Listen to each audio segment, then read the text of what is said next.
किसी ने क्या कमाल की बात कही है कि खुली छतों के दिए कब के बुझ गए होते, कि खुली छतों के दिए कब के बुझ गए होते, कोई तो है जो इन हवाओं के पर उतर देता है।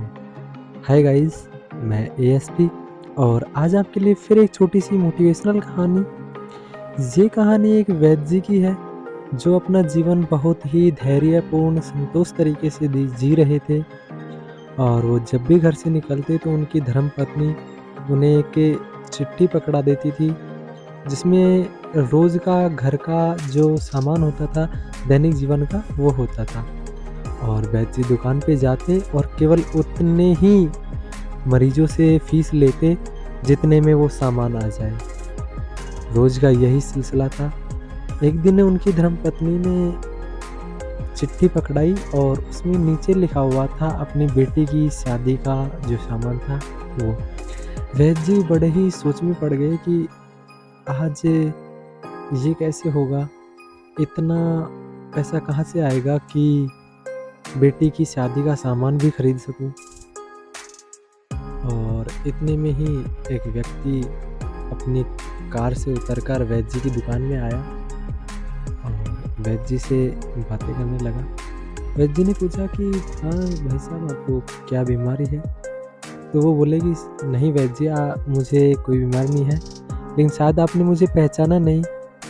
मैं वही व्यक्ति हूँ जो कुछ सालों पहले यहाँ आया था और आपकी बेटी, आपको जो छोटी सी गुड़िया थी, वो घर ले जा रही थी खाना खाने के लिए, लेकिन आप रुके हुए थे। आप सोच रहे थे कि शायद मैं दवा लेने के रुका हूँ, जबकि मेरी गाड़ी उस दिन पंचर हो गई थी और मेरा ड्राइवर पंचर बना रहा था।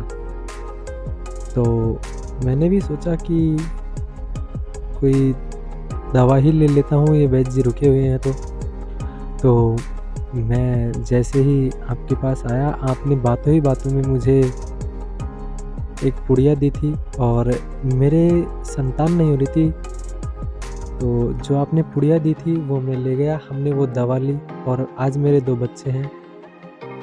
और मैं अपने भतीजी की शादी के लिए सामान खरीदने इधर आया हुआ था बाज़ार में। तो मेरे दिमाग में आया कि उस दिन आपने मुझसे काफ़ी कहने के बाद भी पैसे नहीं लिए थे, तो आपकी गुड़िया का ध्यान आया और मैंने जो भी सामान लिया वो 2-2 लेता गया, यानी जितना भी सामान था वो डबल लिया था। और यह सुनकर वैद्य जी की आंखों में आंसू थे। वो सोच रहे थे कि भगवान ज़रूर होते हैं जिन्होंने आज मेरी बातें सुन ली। देखिए, ये कर्मों का फल है। अगर आप अच्छे कर्म करेंगे तो आपको अच्छा फल मिलेगा और बुरे कर्म करेंगे तो आप जानते ही हैं। और ये कहानी केवल वैद्य जी की या फिर उस व्यक्ति की नहीं है, आपके और हमारे जीवन की भी है।